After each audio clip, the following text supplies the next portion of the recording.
दुख भरे इस संसार में अगर कोई मन को शीतलता प्रदान करती है तो वो है महात्मा बुद्ध की कहानियाँ। इससे पहले कि आप इस कहानी में खो जाएं, इस चैनल को सब्सक्राइब जरूर कर लें। एक समय की बात है, एक बेघर भिखारी था। वो खाना इकट्ठा कर कर खाया करता था, लेकिन रोज़ उसका खाना चोरी हो जाया करता था। एक दिन उसने एक चूहे को पकड़ा जो उसका खाना चुरा कर ले जाया करता था और उससे कहा, तुम मेरा खाना क्यों चुराते हो? मैं तो खुद एक भिखारी हूँ। चुराना है तो किसी अमीर का चुराओ, उसे तो कोई फर्क ही नहीं पड़ेगा। चूहे ने कहा कि यही मेरे भाग्य में है कि मैं तुमसे खाना चुरा कर खाऊं, क्योंकि तुम्हारे भाग्य में भी यही है कि बस तुम 8 चीज़ें ही अपने पास रख सकते हो, चाहे तुम्हारे पास कितना ही खाना क्यों ना हो। ये सुनकर बेघर भिखारी को सदमा लग गया। वह अंदर से बिल्कुल टूट गया। भला कौन ऐसी किस्मत के साथ जीना चाहेगा? उसने ये तय किया कि ये समस्या का समाधान वो बुद्ध से पूछेगा और वो यात्रा पर निकल जाता है। पूरी दिन यात्रा करने के बाद उसे शाम को एक धनी परिवार का घर मिलता है। वो सोचता है क्यों ना आज रात यहीं पे गुजार लूँ, कल सुबह ही बुद्ध के पास जाने के लिए निकल जाऊँगा। वो जाकर उनका गेट खटखटाता है। वो कहता है कि मैं एक यात्री हूँ, क्या यहाँ आज रात रुक सकता हूँ? मालिक उसे भीतर बुला लेता है और दोनों भोजन करने बैठ जाते हैं। भोजन करते समय मालिक ने पूछा, आप कहाँ की यात्रा कर रहे थे? यात्री ने कहा, मेरे कुछ सवाल हैं जिनके जवाब मैं बुद्ध से लेने जा रहा हूँ। ये सुन उस घर की मालकिन ने कहा, क्या आप मेरा भी एक सवाल बुद्ध से पूछ लेंगे? भिखारी ने कहा, ठीक है, क्या सवाल है आपका? मालकिन कहती है, मेरी एक 16 साल की लड़की है, वो ठीक से बोल नहीं पाती। आप उनसे पूछना कि हम ऐसा क्या करें कि वो बोलने लग जाए। अगली सुबह वह व्यक्ति फिर से यात्रा के लिए निकल जाता है। आगे उसे पहाड़ों का एक झुंड मिलता है जिसे उसे पार करना होता है। उसे वहाँ एक जादूगर मिलता है। वो भिखारी उससे कहता है, क्या आप मेरी इन पहाड़ों को झुंड को पार करने में मेरी मदद करेंगे? जादूगर उसे अपनी जादुई छड़ी पर बिठाकर पहाड़ को पार करवा देता है। जादूगर उससे पूछता है कि कहाँ जा रहे हो? वो भिखारी कहता है, बुद्ध से मिलने। जादूगर कहता है, क्या तुम मेरे लिए उनसे एक सवाल पूछ सकते हो? भिखारी कहता है, क्यों नहीं, आपका क्या सवाल है? तब जादूगर कहता है, मैं पिछले 1 साल से स्वर्ग जाने के लिए इंतज़ार कर रहा हूँ। मैंने सारी शिक्षा प्राप्त कर ली है। तुम बुद्ध से पूछना कि मुझे स्वर्ग जाने के लिए क्या करना होगा। भिखारी उसका सवाल सुनकर फिर आगे की यात्रा शुरू कर देता है। कुछ देर बाद उसे यात्रा में आगे एक नदी मिलती है। वो उसके लिए एक रुकावट होती है। वो नदी बेहद गहरी थी जिसे पार करना उसके लिए बेहद मुश्किल थी, लेकिन बहुत भाग्य से उसे एक कछुआ मिल जाता है और उसे वो नदी पार कराने लगता है। कछुआ उस भिखारी से पूछता है कि तुम कहाँ जा रहे हो? वो भिखारी कहता है, मैं बुद्ध के पास कुछ सवालों के जवाब लेने जा रहा हूँ। कछुआ कहता है कि मेरा भी एक सवाल है। भिखारी कहता है, क्या है तुम्हारा सवाल? कछुआ कहता है कि मैं 500 साल से एक ड्रैगन बनने का इंतज़ार कर रहा हूँ। मेरी शिक्षा के अनुसार तो मुझे अब तक ड्रैगन बन जाना चाहिए था। क्या तुम बुद्ध से पूछ सकते हो कि अभी मुझे और कितना समय लगेगा? भिखारी कहता है, ठीक है, और उसके बाद वो नदी पार कर आगे की यात्रा शुरू कर देता है और आखिरकार अंत में वो बुद्ध के मठ के पास पहुंच जाता है। वो मन ही मन खुश होने लगता है कि आज उसके सारे सवालों के जवाब मिल जाएंगे। आनंद और उत्साह के साथ वो मठ के अंदर जाकर बुद्ध को प्रणाम करता है और अपना परिचय देते हुए कहता है कि मैं बहुत दूर से अपने सवालों को लेकर आपके पास आया हूँ। हे बुद्ध, आप उनके जवाब दे सकते हैं? बुद्ध कहते हैं, ठीक है, मैं तुम्हारे 3 ही सवालों का जवाब दे सकता हूँ। तुम पूछ सकते हो अपने 3 सवाल। वो भिखारी कहता है, हे बुद्ध, मेरे तो 4 सवाल हैं। बुद्ध कुछ उत्तर नहीं देते। तब भिखारी सोच में पड़ जाता है कि वो कौन से सवाल को पहले पूछे। वो सोचता है कि आखिर किसका सवाल वो पहले पूछे।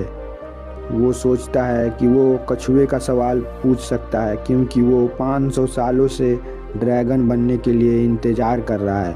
तभी वो सोचता है कि जादूगर का सवाल था कि वो स्वर्ग की जाने के लिए पूरी तैयारियां कर चुका है, लेकिन वो जा नहीं पा रहा है। फिर वो उस लड़की के बारे में सोचता है जो बोल नहीं सकती है। उसकी पूरी ज़िंदगी पड़ी है उसके बगैर बोले, वो अपना ज़िंदगी कैसे जी पाएगी। फिर वो खुद के बारे में सोचता है। वो सोचता है कि मैं तो एक भिखारी हूँ, मैं तो वापस जाकर भीख मांग सकता हूँ। मेरा क्या है, मेरा तो कुछ भी नहीं बदलेगा। वो सोचता है मेरा तो कुछ भी नहीं बदलेगा, लेकिन इनके सवालों के जवाब ज़्यादा ज़रूरी हैं। इनका सब कुछ बदल सकता है। जब उसने दूसरों की समस्याओं के बारे में सोचना शुरू किया तो उसे अपनी दिक्कतें बेहद कम लगने लगी। उसने फैसला कर लिया वो उन तीनों के सवालों के जवाब को पूछेगा। उस व्यक्ति ने पहले उस कछुए के बारे में पूछा। बुद्ध ने कहा वो कछुआ अपना ढांचा छोड़ने के लिए तैयार नहीं है। जब तक वो ऐसा नहीं करेगा तब तक वो ड्रैगन नहीं बन सकता। फिर उसने जादूगर के सवाल को पूछा। बुद्ध ने कहा उस जादूगर की छड़ी उसके लिए एक आश्रय की तरह है जो उसके स्वर्ग जाने के लिए बाधा बन रही है। वो अपनी छड़ी को हमेशा अपने हाथ में ही रखता है। उसे उस छड़ी को खुद से दूर करना होगा, तभी वो स्वर्ग जा सकता है। फिर उस भिखारी ने लड़की के बारे में पूछा। बुद्ध ने कहा वो लड़की ज़रूर बोलेगी जब वो अपने हम सफ़र से मिलेगी। वह व्यक्ति अपने तीनों प्रश्नों के जवाब सुनकर बहुत आनंदित हुआ और खुशी खुशी महात्मा बुद्ध को प्रणाम कर अपने घर को वापस लौटने की यात्रा शुरू कर दिया। रास्ते में वो उसी कछुए से मिलता है। कछुए से वो व्यक्ति कहता है कि तुम अपना ढांचा बदलो, तुम ड्रैगन बन जाओगे। कछुआ अपनी ढांचा निकाल देता है। उसके ढांचे में बेहद कीमती हीरे जवाहरात और मोती होते हैं। वो गहरे समुद्र के बेशकीमती मोती और हीरे होते हैं। वो कछुआ ये सारी बेशकीमती हीरे जवाहरात उस भिखारी को दे देता है और खुद ड्रैगन बनकर उड़ जाता है। फिर वो भिखारी जादूगर से एक बड़ी पहाड़ी पर मिलता है। वह जादूगर से कहता है कि आपको ये छड़ी छोड़नी होगी, तब आप स्वर्ग जा पाओगे।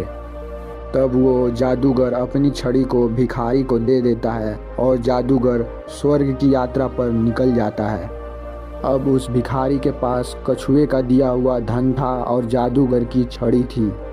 अब वो उस छड़ी पर बैठकर उसके घर जाता है जिस घर में उसने रात गुजारी थी।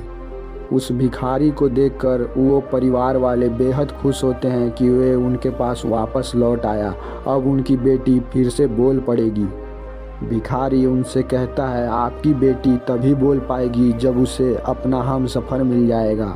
तभी उनकी लड़की नीचे आती है और बोलती है क्या ये वही आदमी है जो पिछले हफ्ते आया था। ये देखकर उनके माता पिता की आंखें खुली की खुली रह जाती है।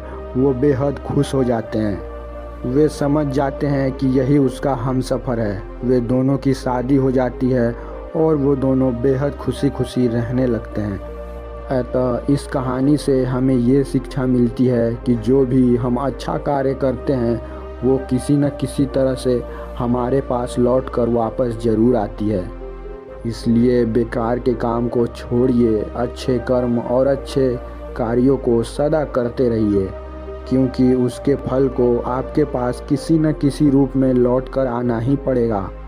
आप जितना अच्छा कर्म करोगे उतनी ही अधिक खुशी और शांति आपको भीतर से महसूस होने लगेगी। जैसे कोई व्यक्ति चीनी बांटता है तो उसके हाथ में चीनी की मिठास आ जाती है और जब वो हाथ से मुंह को स्पर्श करता है तो उसे मिठास का अनुभव होता है।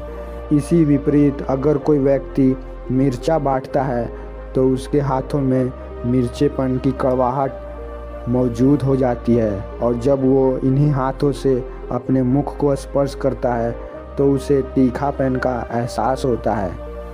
तो अगर आप खुशियाँ बांटोगे तो आपके पास खुशियाँ लौट कर ज़रूर आएगी, और अगर आप ईर्ष्या, द्वेष और षड्यंत्र रचोगे दूसरे के खिलाफ, तो ऐसा ही कर्म आपके पास लौट कर वापस आएगा।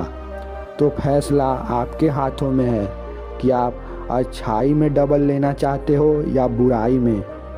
कर्म दो ही प्रकार के हैं, फैसला आपके हाथों में है।